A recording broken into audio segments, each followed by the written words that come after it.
Nah, memang di digital marketing ini selain kita memiliki hard tools yang harus dikuasai ya, itu kita juga harus memiliki soft skill. Saya menyebutnya ada 5 thinking ya. Saran saya untuk karir pertama, nggak usah terlalu pilih-pilih. Buktikan bahwa teman-teman memang seorang digital marketer yang mampu bisa works dengan maksimal. Dan itu akan mengantarkan teman-teman untuk mendapatkan pekerjaan selanjutnya yang lebih bagus lagi. Halo, saya Andin Rahmana, R&D Manager Digital Marketing di Purwadika Digital Technology School. This is me, surfing through the internet. Mari kita lanjut ke pertanyaan selanjutnya. Mas, kalau kayak content writer gitu, ada jenjang karirnya nggak sih mas? Jadi senior content writer gitu ya? Nah, jadi gini teman-teman. Content writer itu kan outputnya adalah tulisan, ya. Jadi bisa tuh jadi senior content writer. Cuman kan format konten tuh ada banyak. Bisa jadi konten sosmed, bisa jadi video, bisa jadi infografik, bisa jadi PDF, e-book, white paper, dan seterusnya ya. Jadi saran saya writing itu satu bentuk. Silakan kuasai bentuk-bentuk yang lain. Karena kan kalau mau bikin video tetap harus bikin skrip. Nah itu kan tetap butuh kemampuan content writing. Kalau mau bikin infografik itu kan tetap content writing. Tinggal formatnya atau bentuknya aja yang dikembangkan sehingga teman-teman nanti bisa jadi content strategist, bisa jadi content manager, bisa kemana-mana ya, head of content, dan bahkan kalau menguasai yang lain bisa jadi head of digital marketing itu tadi. Oke, Mas, bikin plan digital ads itu gimana? Oke, digital ads itu ada 6 intinya ya. Yang pertama, tujuan Anda mau ngapain? Mau brand awareness, mau traffic, mau leads, atau mau konversi berupa penjualan. Kedua, siapa yang mau disasar?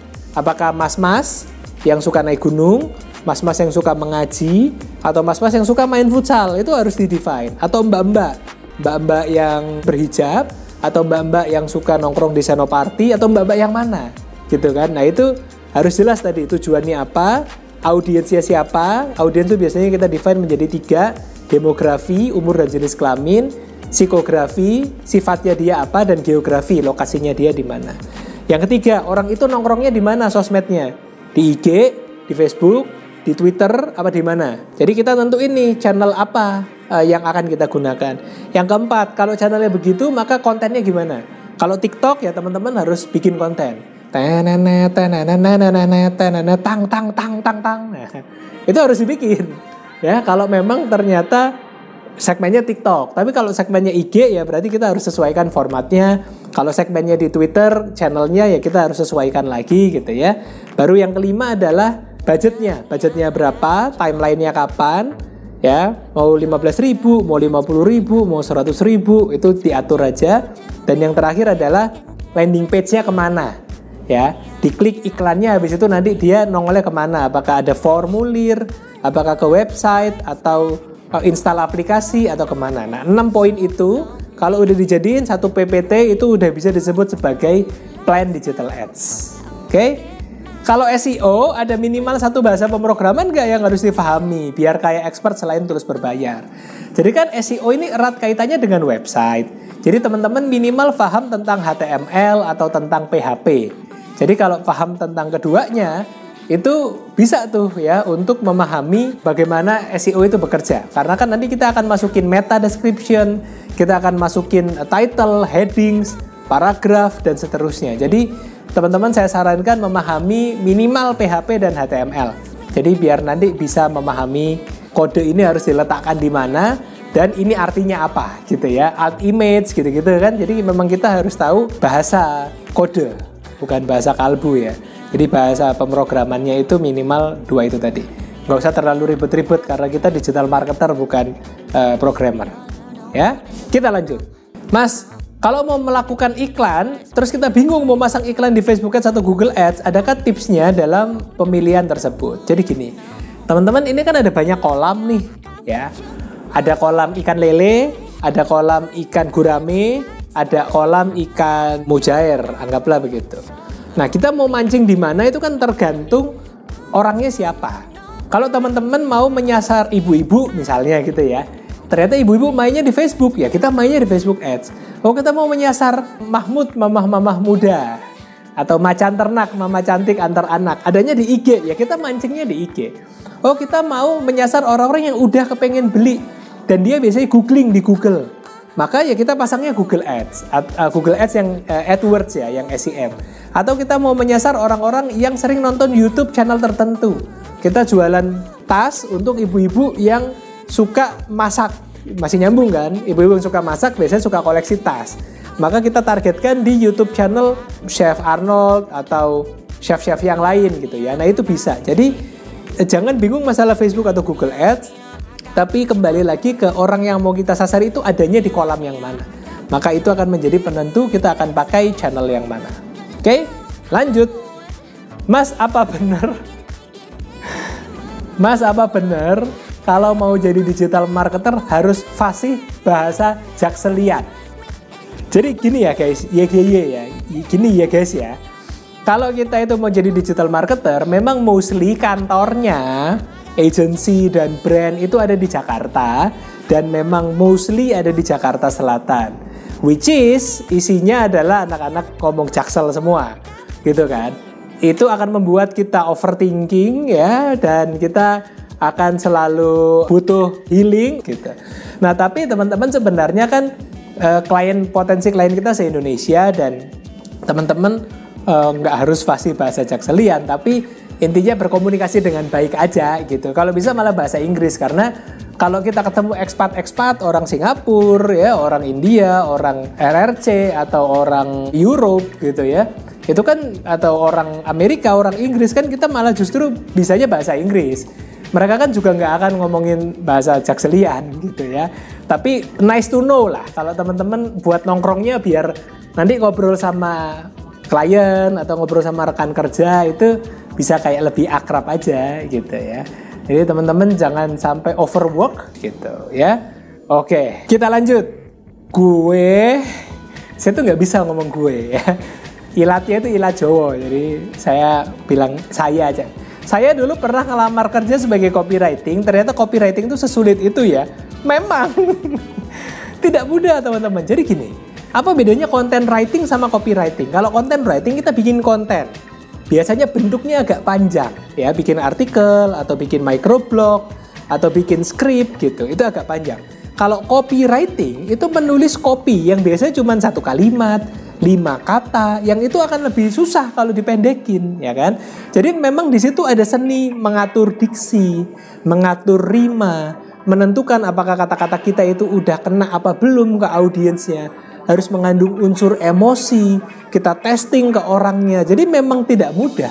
Jadi copywriter itu tidak bisa dibilang mudah dan perlu banyak latihan, gitu ya. Jadi semakin sering teman-teman mencoba mengolah kata, ya, mengotak-atik susunan kata, menggunakan bahasa Indonesia yang baik, menggunakan bahasa Inggris yang baik, dan bahasa-bahasa slang misalnya yang tidak formal gitu ya, tidak baku, itu akan membantu untuk teman-teman belajar tentang copywriting. Jadi intinya copywriting itu seperti kita melatih otot di otak kita untuk bisa mengeluarkan kata-kata yang itu gitu ya, dan itu tidak mudah. Yang penting tetap semangat. Pertanyaan selanjutnya, copywriting buat orang awam, ya elah nulis caption doang, padahal harus melewati beberapa fase riset, goals, objektif, targeting, USP, formula penulisan brand identity. Nah ini mending Anda jawab pertanyaan yang tadi, ya kan? Memang itu teman-teman udah dijawab, saya nggak perlu jawab lagi. Jadi memang betul, karena kan ada tujuan, ada segmentasi, cara ngomongnya, bahkan ada geografinya. Cara ngomong sama orang Surabaya beda sama cara ngomong sama orang Malang gitu ya, yang masih sama-sama Jawa Timur. Nah itu aja udah beda. Tata bahasa, diksi, tone and manner, gaya penulisan, brand identity, nggak boleh keluar dari brand essence dan sebagainya. Jadi latihan, tapi itu akan sangat membantu untuk teman-teman bisa mendapatkan karir yang cemerlang di bidang digital marketing ini. Selanjutnya, kalau digital marketing di tahun 2022 prospeknya sekarang gimana Kak? Makin berkembang. Nanti tahun 2023, 2024, 2025 saya yakin akan terus berkembang. Karena apa? Adopsi internet di Indonesia meningkat. Perusahaan udah mulai sadar untuk shifting budgetnya dari konvensional marketing ke digital marketing. Perusahaan-perusahaan sudah mulai bertransformasi semuanya ke digital. Jadi ada banyak sekali peluang ya, dan pemerintah terus mensupport juga gitu. Jadi artinya trennya untuk digital marketing dan digital lainnya itu akan terus tumbuh. Jadi nggak usah khawatir, Mulai dari sekarang langsung belajar.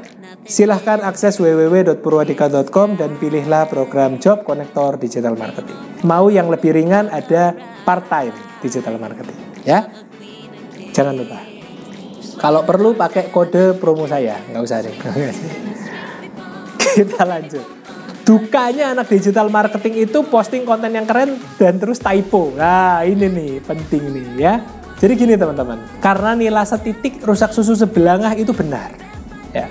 Saya pernah tuh nulis di Twitter saya, sangat penting untuk anak digital marketing mempunyai skill yang underrated, yaitu mampu berbahasa Indonesia yang baik dan benar sesuai PUEBI. Bayangin teman-teman kalau posting di akun kementerian, di spasi mana itu ditulis di mana, nggak pakai spasi, itu bisa dihujat massa. Yang benar apa? Di spasi mana, benar kan?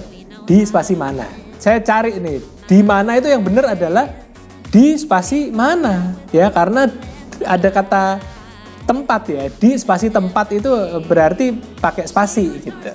Nah itu aja kalau teman-teman salah, itu bisa dihujat massa, padahal isinya keren banget, tapi hanya karena satu spasi saja.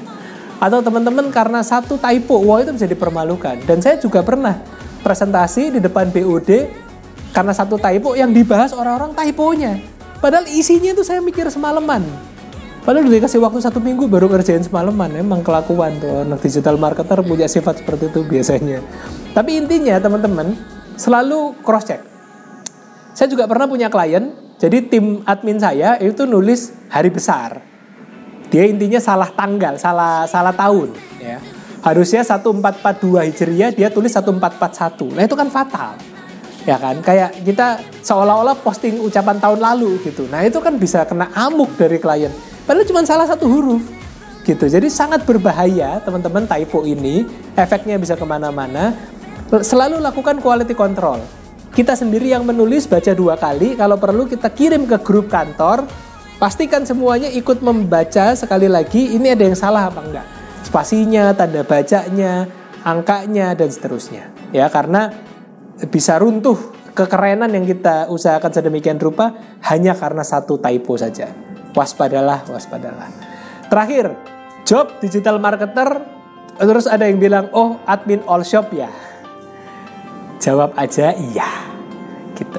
Buktikan dengan penghasilanmu. Karena kadang-kadang kita tidak bisa menjelaskan sesuatu yang orang tidak mengerti. Oh ya saya bikin planning, saya riset, terus saya develop konten, saya bikin website, mungkin orang nggak mengerti, nggak apa-apa. Apalagi pertanyaan ini muncul saat lebaran, nggak apa-apa, nggak apa-apa. Buktikan saja bahwa suatu waktu kamu bisa jalan-jalan kemana, kamu ganti mobil baru atau kamu kerja di sebuah perusahaan yang bergengsi, nggak apa-apa. Ya, jadikan itu semangat dan api yang membara dalam hatimu untuk menunjukkan bahwa pekerjaan saya adalah pekerjaan masa depan yang sudah saya tekuni dari sekarang, gitu. Karena saya yakin teman-teman digital marketer ini nanti orang-orang akan semakin sadar, gitu ya, bahwa mungkin jualan mereka akan butuh Facebook Ads suatu waktu, meskipun dia cuma toko kelontong yang jualan beras, nggak apa-apa, gitu ya. Tapi percayalah teman-teman bahwa jangan malu sebagai digital marketer. Bidang kita ini sangat keren, sangat seksi. Kita bisa menciptakan impact yang luar biasa untuk bisnis. Dan bersama-sama mari kita majukan ekonomi digital Indonesia. Ini berarti satu, awareness tentang digital marketing itu sudah sangat bagus ya, sudah sangat bagus, dan teman-teman ini punya curiosity yang tinggi, jadi tinggal dilanjutin aja, tinggal ditekuni aja. Jadi teman-teman udah berlatih di sini critical thinking ya, apa, mengapa, bagaimana, dan apa yang harus saya lakukan gitu. Jadi semoga semua pertanyaan tadi sudah terjawab dan bisa membantu teman-teman dalam berkarir menuju puncak di industri digital marketing ini. Thank you guys and see you next time.